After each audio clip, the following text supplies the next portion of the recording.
天一の超こってりですかっていうぐらいこってり。おお。は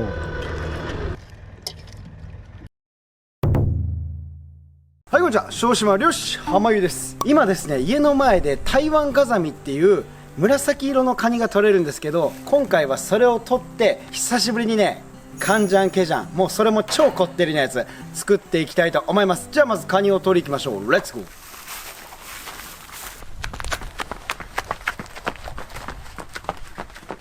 いつもの尺稼ぎ長靴、こうやって尺を稼いでいきましょう。まあでも今回カンジャンケジャンだから結構長いかも。で、前回ライジャケ死んだんで新しいの買いました。で、カッパも履いて、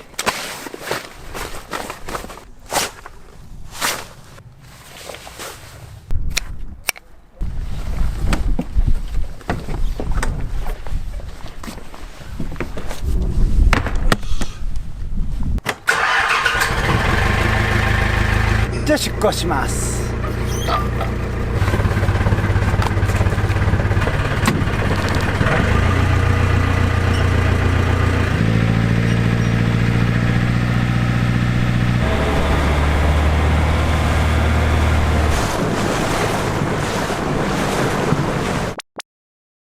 いやもうマジで自分の港、目と鼻の先です。めっちゃ近いです。距離100メーターぐらいで、カンジャンケジャンのタレは冷やして持ってきております。こんな感じで、カンジャンケジャンのタレの作り方がこちら。はい、じゃあカンジャンケジャンのタレを作っていきましょう。用意するものがこちら。めちゃくちゃ多いです。やっぱカンジャンケジャンはタレがめっちゃ高いです。まず醤油、酒、みりん、ヘビーユーザー、それから視聴者さんにいただいた酒2種、こっちは焼酎、それからリンゴ、ナッシ、玉ねぎ、さつまいも、バナナにキウイ、ニンニク、生姜、スライス椎茸、唐辛子、昆布に長ネギで、最後に鰹節です。タレだけで今回かなりこだわっております。やっていきましょう。じゃあまずデカ鍋を用意して、で昆布をどさりで、水を500入れて、で酒300に、めちゃくちゃいいお酒なんで100だけ、めっちゃいいお酒で、次はこちらの焼酎ですね。これも100か200ぐらい入れておきます。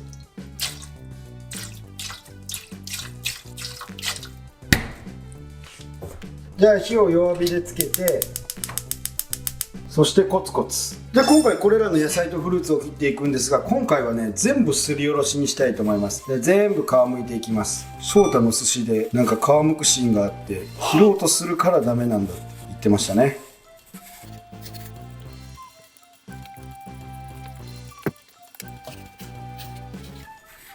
はい、なかなかうまいんじゃないでしょうか。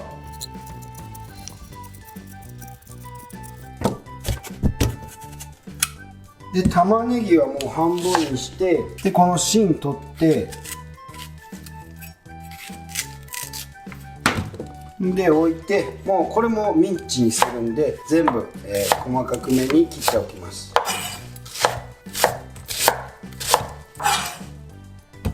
でキウイ半分に切って、これもくるくると剥いていきます。2個買ってもよかったね。OK で、バナナはもう普通に皆さん知っての通り剥くだけ。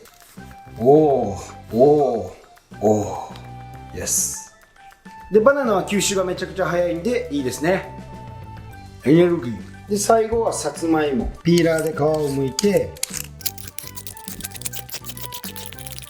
はい、でもへこんでるとこは剥けないんで粗く剥いたら端だけ落として、よいしょ。で、ミキサーかけやすいように細かめに切ろうと思ったけど、さつまいもって火通さないとめっちゃ硬いんですね。かぼちゃぐらい硬いです。よいしょ。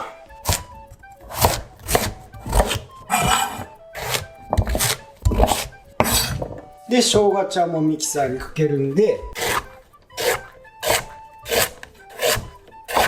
切っておきます。で、最後はリンゴで、中身ですね。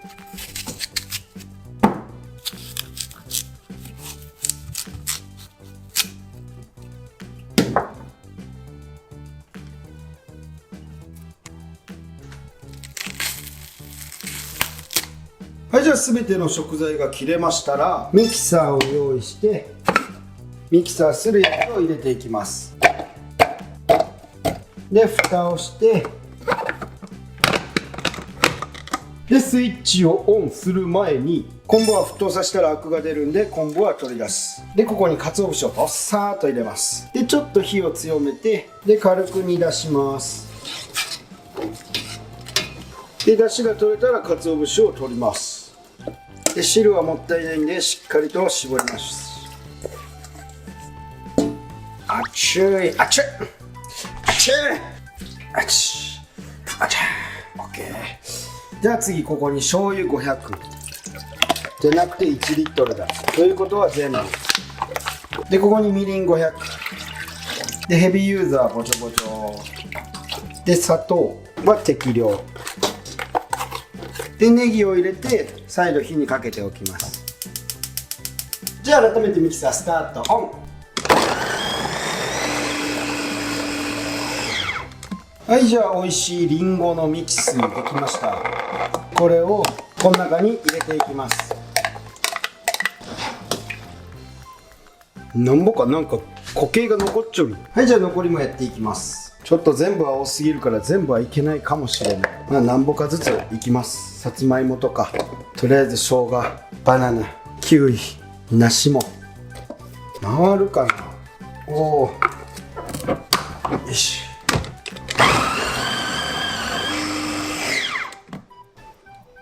まずそう。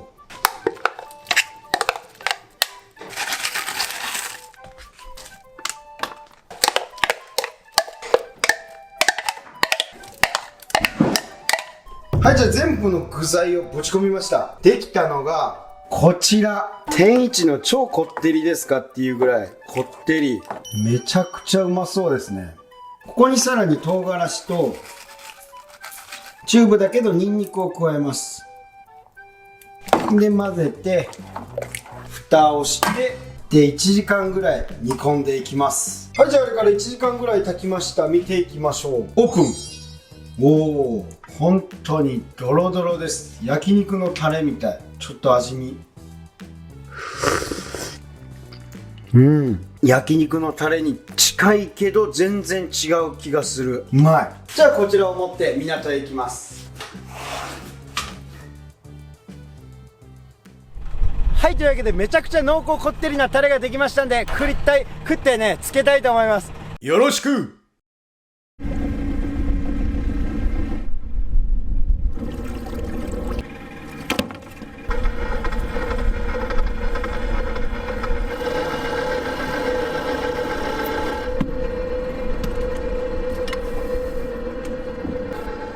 はい、それでは網が上がってきました。果たして台湾ガザミはかかっているのか、網をどんどん上げていきたいと思います。で今回狙う台湾ガザミなんですが、名前の由来の台湾がですね、台湾っていう意味も指すんですけれども、暖かい海を指しております。でガザミっていうのはカニバサミから来ていて、それが短縮されてガザミってなってます。さあ1匹目やってきました。こちら小さなヒラメですね。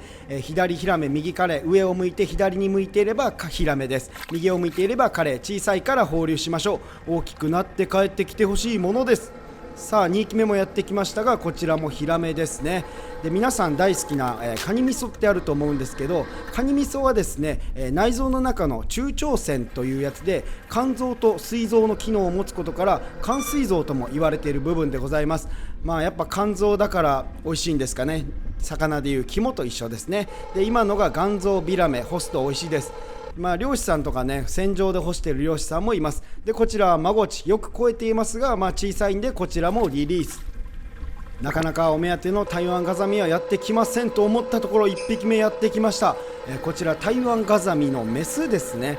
オスは紫色でなんかすんごい派手な毒のあるような見た目なんですけれども、メスはですねこのように茶色い色をしております。さあ2期目のガザミがやってきました。この時期のガザミはですね卵は持ってないんですが、冬に向けて味は美味しくなっております。でカニのハサミなんですけれども、あれ手なのか足なのかっていうと、生物学的には観客といって、足の一部であります。さあ豆知識も終えたところで網をくるんですが、残念ながら魚は取れませんでした。全然いない。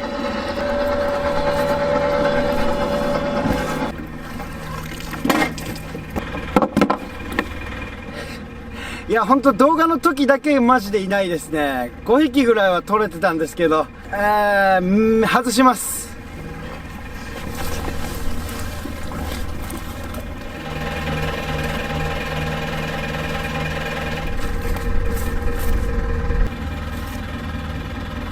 はい、じゃあ外せました。取れたカニがこちら、台湾のメス2匹です。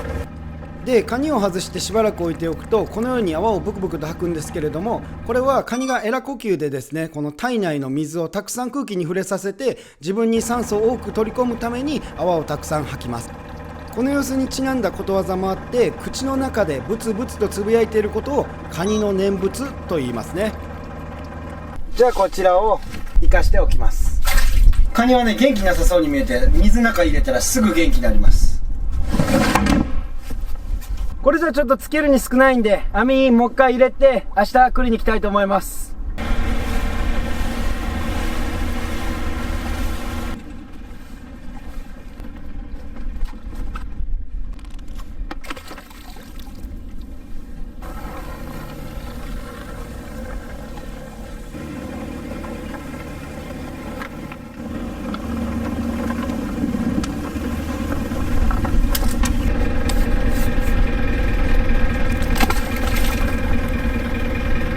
じゃあ帰ります。はい、じゃあ帰ってきました。乾杯。いつも飲酒運転って言われるんですけど、いつも助手席です。美味しいです。そもそもね、左手にカメラ構えて右手に酒持ってるんだから、それは助手席ですよね。僕の勝ちです。ありがとうございます。久しぶりに使いました。いや、明日カニかかってるといいですね。とりあえず今日はゆっくりしたいと思います。明日。はい、おはようございます。沖田堀です。それじゃあ網繰り行きましょうか。出航。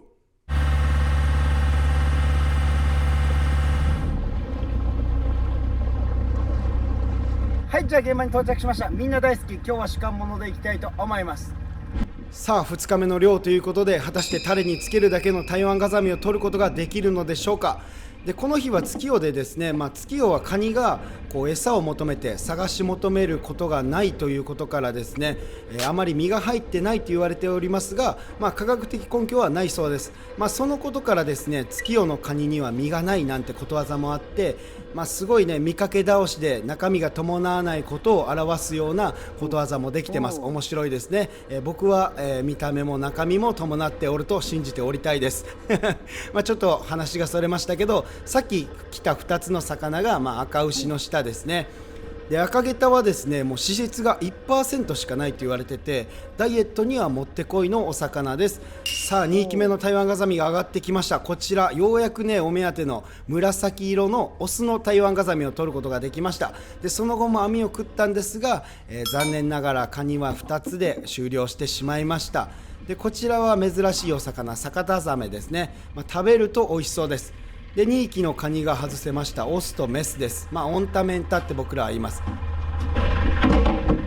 はい、じゃあ残念ながら2匹しか取れませんでしたんで、また今日仕掛けて明日も繰り行きます。10匹は全部で欲しいですね。はい、じゃあ次の日となりました。3日目というわけで、今日こそは絶対つけたいと思います。じゃあ行きます。小豆島の漁師 YouTuber 浜湯のサワラが大好評発売中。厳選されたサワラのみを使用し、衛生管理抜群の加工場で丁寧に焼き上げ、しっかりと梱包。一つ目が美味しいサワラの森を食べられるセットとなっております。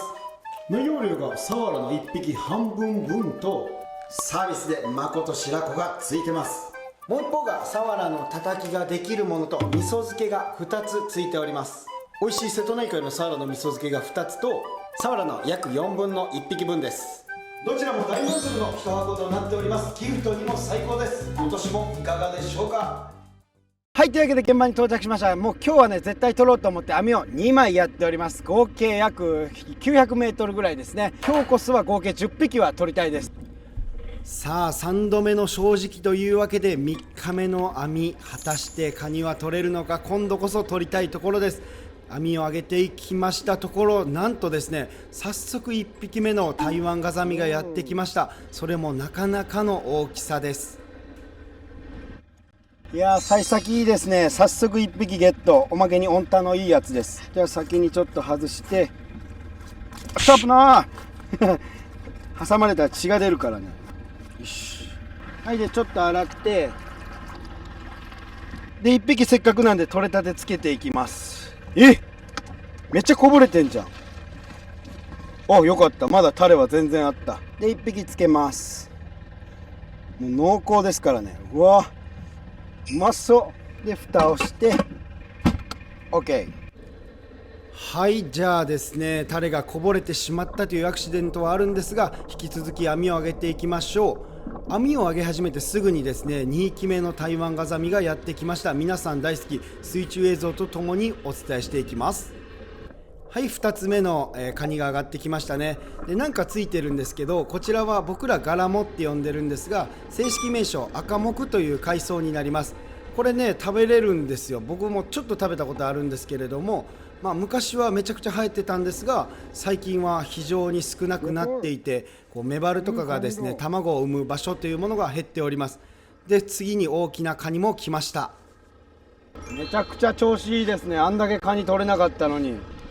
そうですね、やはり漁師系 YouTuber の難しいところは、こう狙ってもそのものがね取れなかったら動画がボツになるというところがですね、非常に恐怖というか難しいです。でカニが、いっぱい来たので、こちら先に外していきたいと思います。でカニはすんごい息が長いので、夏場でも陸上に出しておいても、30分ぐらいは高温の中でも生きることができます。でカニを全部外したら池間の中へドボンです。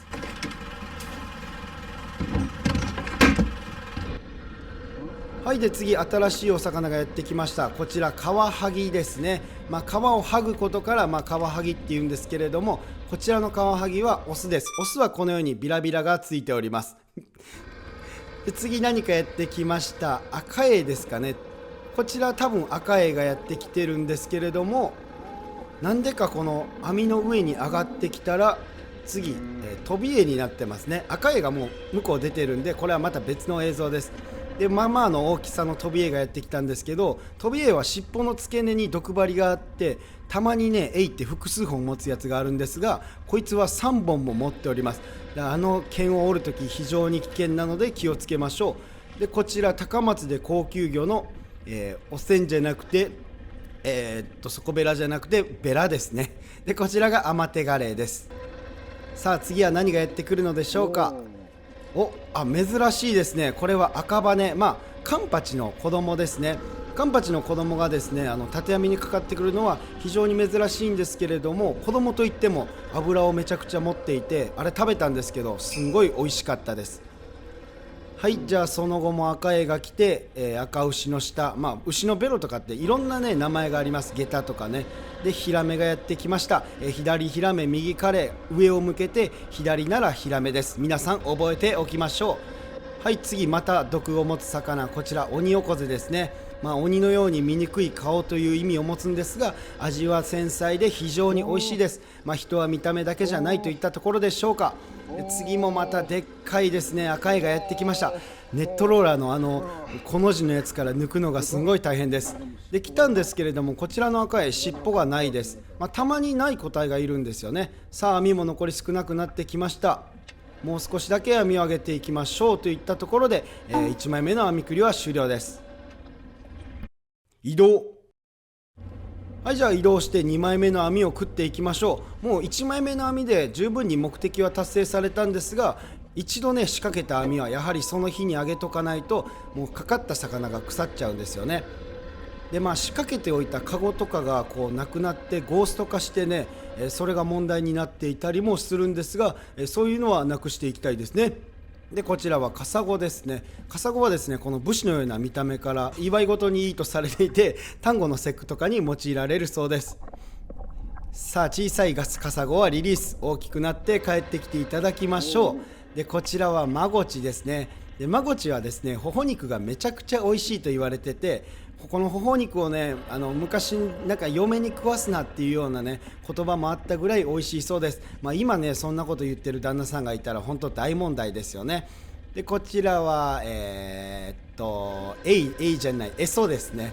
エソはですね、小骨が多いんですけれども高級かまぼこの食材となっております。でこちら僕の大好きウマヅラハギです。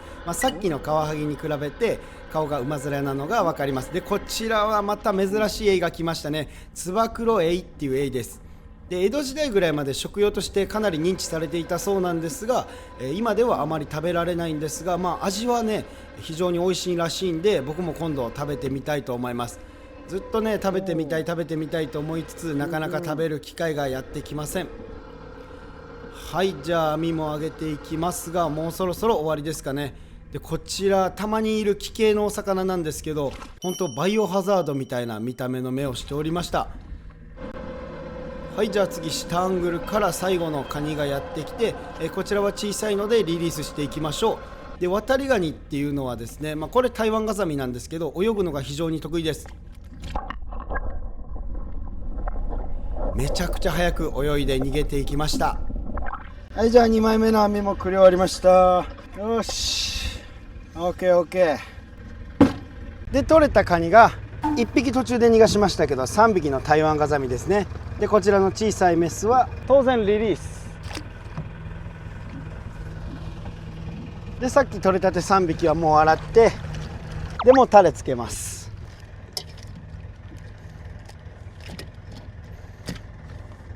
で残ったカニをあげる前にみんな大好き水中映像。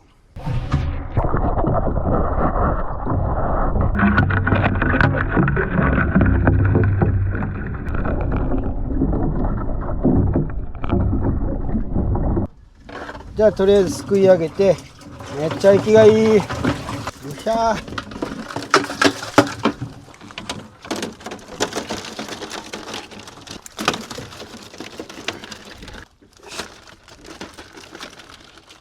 でゴム忘れちゃって止められないから結構喧嘩して自節している子もいます。よし。はい、で今回この紫の台湾渡りだけ入れていきます。結構いっぱいだ。うまそう、もううまそう。メンタも一つ入れよう。よし完璧で蓋をしてで持って帰ります。で残ったこちらの台湾はちょっと明日市場で売って何本ぐらいになるか楽しみですね。多分そんな高くないんですよ台湾渡りって。一旦帰ります。はい、じゃあ帰ってきました。カニ以外で取れたのがベラ、マゴチ、カワハギ、アマテガレ2つ、ヒラメ、オニオコゼ、ウマヅラハギ、謎のエイ、裏はこんな感じで、今日はいいゲタがいっぱいいました。見事です。それから赤羽、カンパチの子ですね。はい、というわけで今日はなかなか良かったです。でこの他の魚は生かしてカニはね持って帰って冷蔵庫入れて3日後へ行きましょう。レッツゴー。はい、じゃああれから3日経ちました。というわけで見ていきましょう。よし、はい、よいしょ、パカ。おお、めちゃくちゃ美味しそうに使ってそうですね。じゃあ出していきましょう。思ったよりたくさんのカニが使っておりました。めっちゃうまそう。でこの残った汁絶対うまいんで再沸騰して卵を入れます。じゃあ早速剥いていきます。でカンジャンケジャンはですね韓国料理でもうご飯泥棒との異名を持つぐらいご飯に合う非常に美味しいものです。でカンジャンケジャンのカンジャンが醤油で、ケが韓国でカニを表して、でジャンがソースを表します。要はねカニの醤油漬けといったところです。それじゃあ早速剥いていきましょう。剥き方はこのふんどしで、ふんどしがこう丸いのがメスで尖っているのがオスです。こちらを外してでクパーッと。うわー、めっちゃ味噌入ってる。うまそう。これ分けておきます。で口取ってたまらん。でこちらのエラを外します。でパキリパキリと。これで OK。 ここまで全部やっていきます。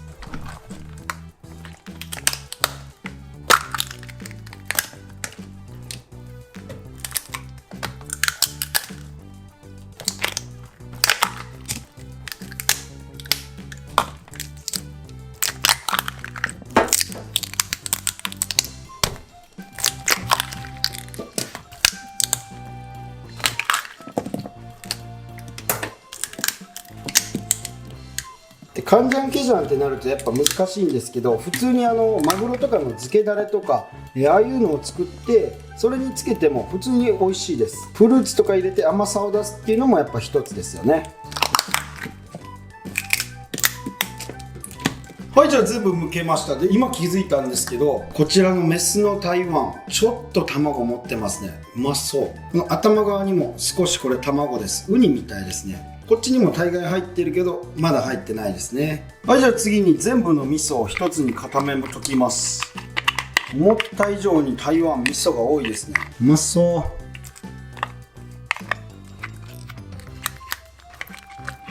う。はい、じゃあ全部の味噌が取れたらこちらに移しておきます。うまそう。うおー。じゃあここに緑をのせてごまをかければ、はい、台湾ガザミの脳みそ完成。まあ脳じゃないんだけど。はい、じゃあ次こちらを食べやすいようにしていきます。で爪を落として、もう爪は適当に割っておいときます。でカニはこの足に沿ってこうね身が入ってるんで、これはねこう切るんじゃなくてこう立てて切ってあげると食べやすくなります。こんな感じ。じゃあこのように身が露出します。これをやっていきます。じゃあ全部の爪取っていきます。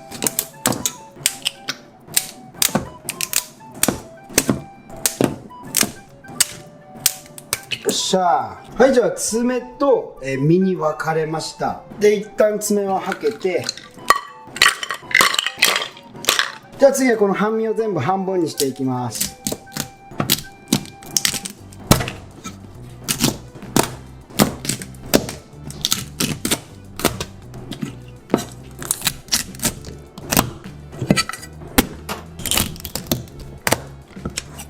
はい、で半分に切ったやつを並べていきます。はい、で真ん中に卵黄をのせて、でネギとごまをかければ完成といきたいんですが、さっきのこの脳みそ汁ですね、こちらをかけて、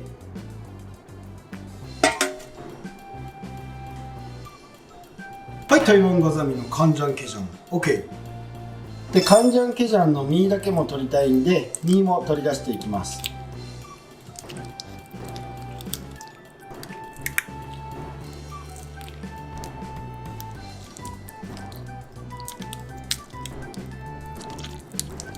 はい、それじゃあ身だけにできました。超うまそう。これ丼にします。で爪は生で食いにくいんで焼いて食いたいと思います。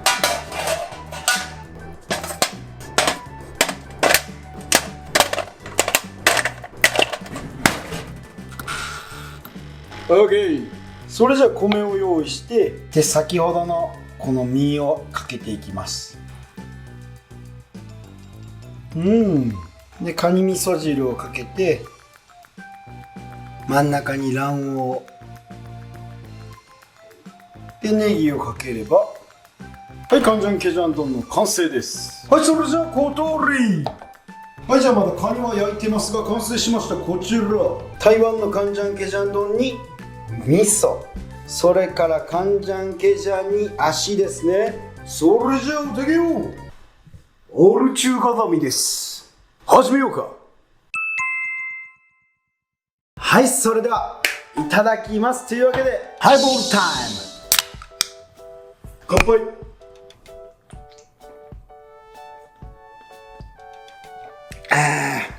うまい。はい、じゃあカニも焼きました。オープン。いい感じですね。あちちちちちちちち。はい、じゃあ小通りと焼きガニも完成。じゃあまずカンジャンケジャン丼から卵を潰していただきます。いやー、カンジャンケジャン丼食ったことあるからうまさ知ってるんですよね。いただきます。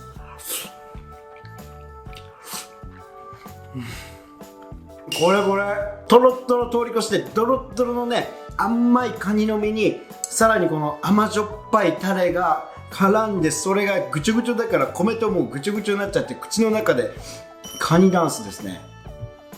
で次ちょっと味変でカニ味噌も混ぜて、これは絶対うまいでしょう。これもうまい。ただ甘いだけにね、ほのかな苦味とこのカニ味噌のやっぱコクですよね。こクが入ることによってより米が進む。美味しい。じゃあ次はカンジャンケジャンですね。かぶりつきます。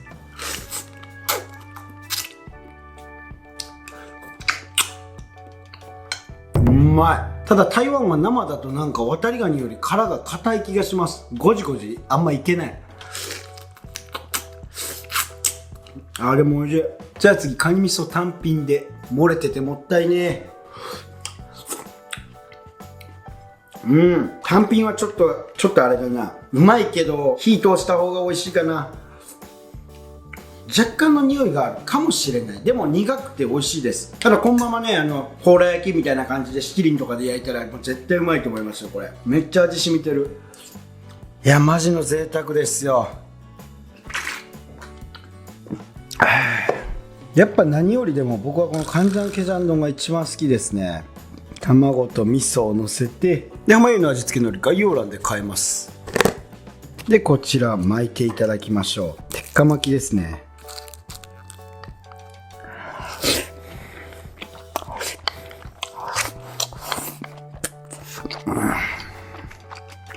海苔の風味とめっちゃ合う。でね、こういった足もこっちの方からかじっていけば食えます。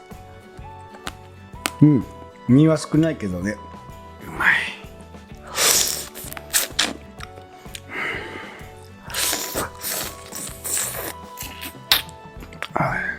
で最後にこの焼きガニを食ってみましょう。カンジャンケジャンの焼きガニは初めて。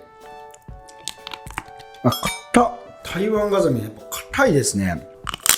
ごっつい音ですよ。でこっちの爪を1個ちょっと拝借してほじくり食います。